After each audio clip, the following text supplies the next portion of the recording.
Neste vídeo, nós falaremos das ideias de Michel Foucault sobre a sexualidade. Pensar sobre a sexualidade de acordo com Michel Foucault é tensionar algumas das ideias comuns, algumas das ideias que nós nos acostumamos a pensar, a compreender, a enxergar. Como eu falei para vocês no nosso primeiro vídeo da aula anterior, da primeira aula sobre Foucault, conhecer Foucault é conhecer um novo jeito de pensar. Mesmo que depois a escolha seja de não seguir as ideias de Foucault, seguir outras correntes do pensamento, seja por discordar das ideias do Foucault, seja por discordar da ênfase que ele dá em alguns aspectos, seja por mais afinidade com outros modos de conceber aquela temática, né? Ter contato com a obra do Foucault é sempre transformador, é sempre pensar de uma outra forma. Eu digo isso considerando que a minha área de estudos, de pesquisa, de atuação que eu escolhi é a área da sexualidade. E tudo o que pensamos sobre sexualidade hoje tem muita influência de Foucault, mesmo para quem não segue Foucault ou não concorda com Foucault. O próprio conceito de sexualidade, como a gente conhece hoje, como a gente viu na nossa matéria anterior, né, a matéria de sexualidade, tem muita influência de Foucault ali.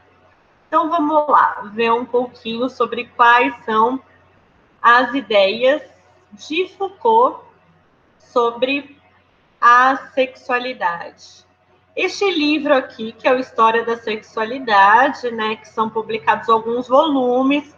O primeiro volume chama A Vontade de Saber, em que Foucault fala um pouco sobre o momento em que cresce a vontade de saber sobre a sexualidade. Como que é esse momento? O sexo, ele é reconhecido como uma força natural. Essa força natural que há em nós, ela é essencialmente positiva. Uma força natural em nós que é essencialmente positiva.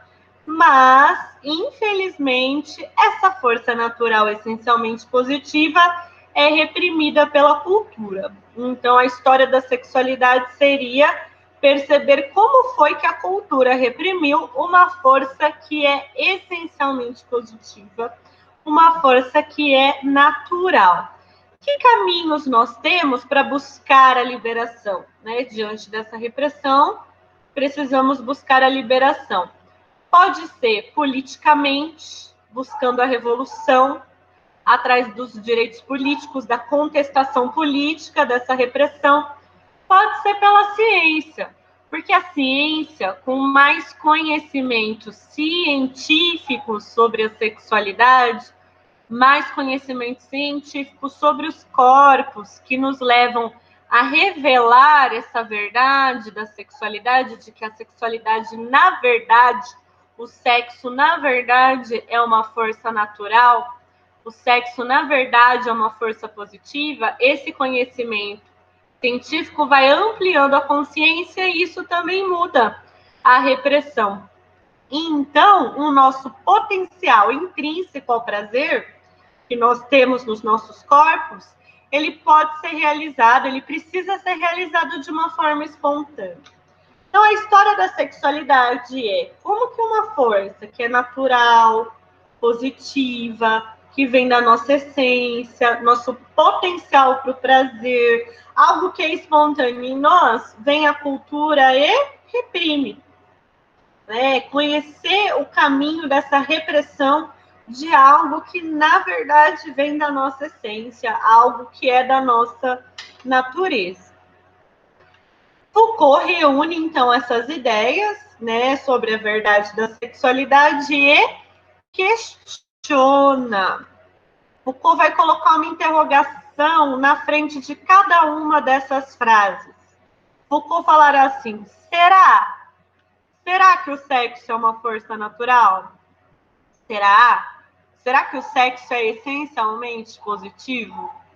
Será? Será que o sexo é reprimido pela cultura, até mesmo a repressão? Foucault coloca uma interrogação. Será que nós precisamos buscar liberação? Será que essa liberação virá com uma revolução? Será que uma revolução é um meio de liberar? Será que a ciência é um meio de liberar? Será que existe um potencial intrínseco para o prazer? Será que o nosso prazer precisa ser realizado de forma espontânea? Será? Então, a história da sexualidade para Foucault não é a história dos fatos relacionados à sexualidade, mas a história das ideias relacionadas à sexualidade. Então, o Foucault contesta o que ele chamou de hipótese repressiva. No século XIX, principalmente, foi muito comum dizer: nós vivemos numa cultura que o sexo é reprimido, que essa força natural é reprimida, que a nossa natureza espontânea é reprimida, que o nosso potencial essencial para o prazer é reprimido. Ele contesta. Como que Foucault contesta a hipótese repressiva?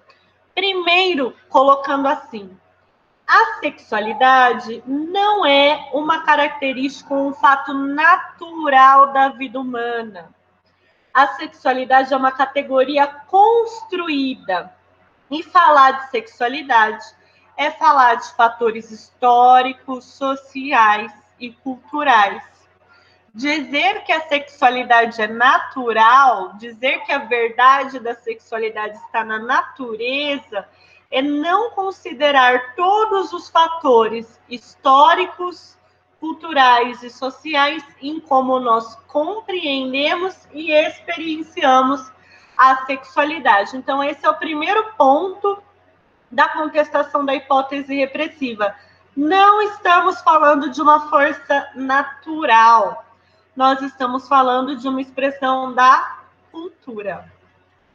O século XIX, Foucault diz, não teve como aspecto principal a intensa repressão da sexualidade, mas sim uma imensa proliferação do discurso sobre o sexo. Foucault fala assim: mais que repressão mais estranha, tanto fala do que cala.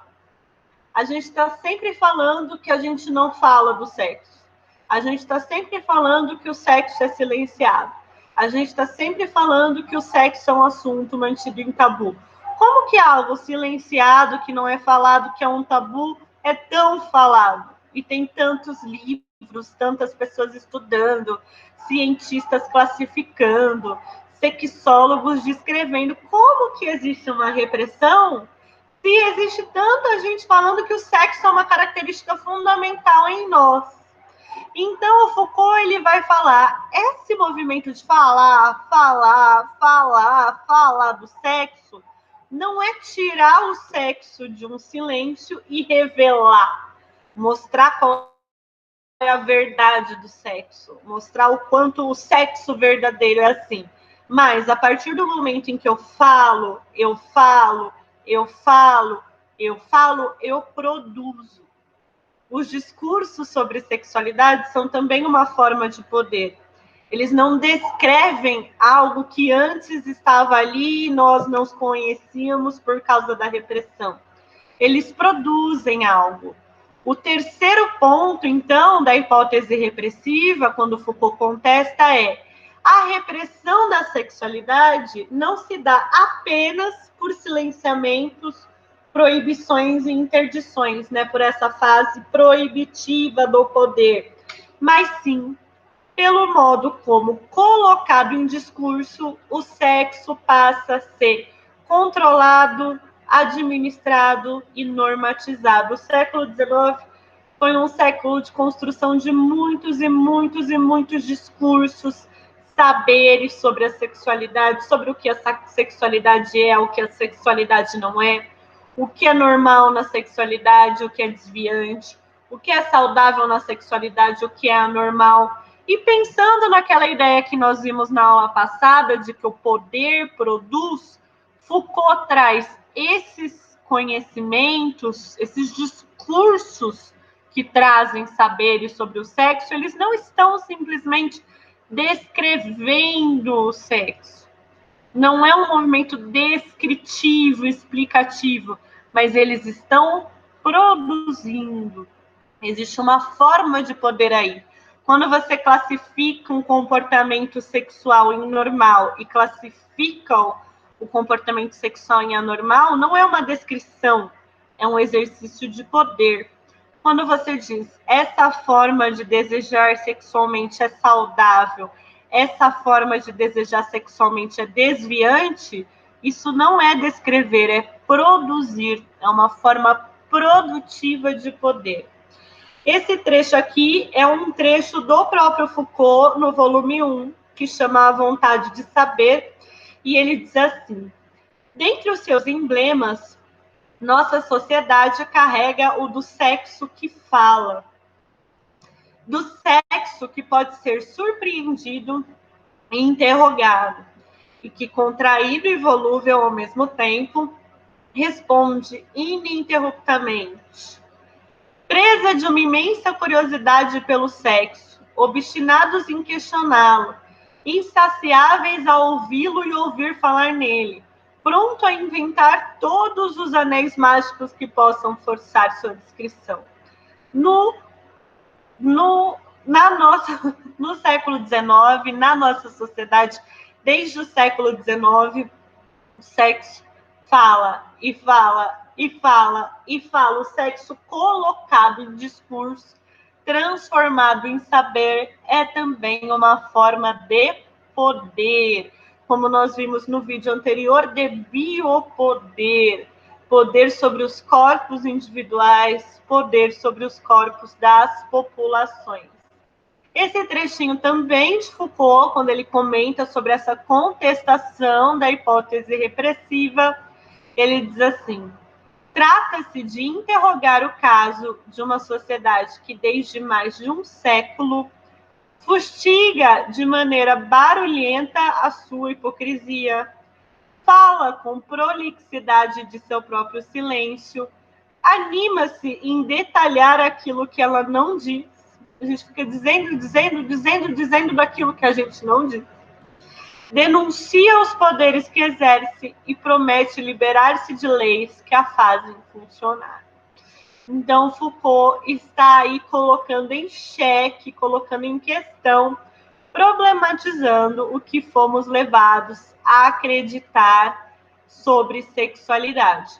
Então, o biopoder, por meio da sexualidade, o biopoder ele se torna indissociável da biopolítica, que é uma política sobre os corpos, uma política sobre as vidas. Como que a política passa a incidir nesse aspecto do fazer viver?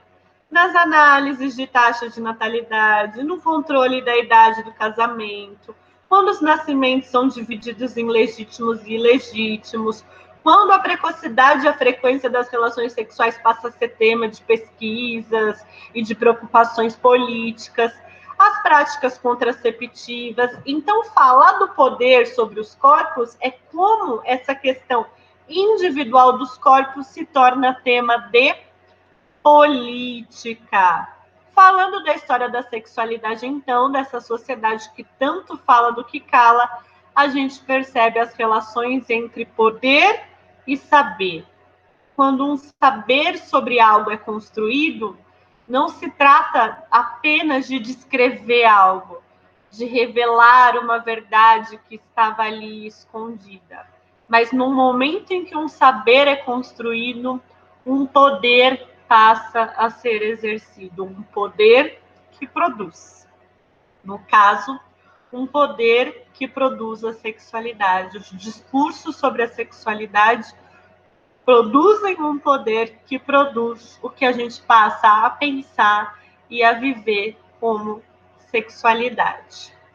Bom, por hoje, essas são as ideias. Na aula que vem, a gente vai falar um pouco mais sobre a relação dos modos de subjetivação e como a compreensão de Foucault sobre os modos de subjetivação pode contribuir para a gente pensar a psicologia.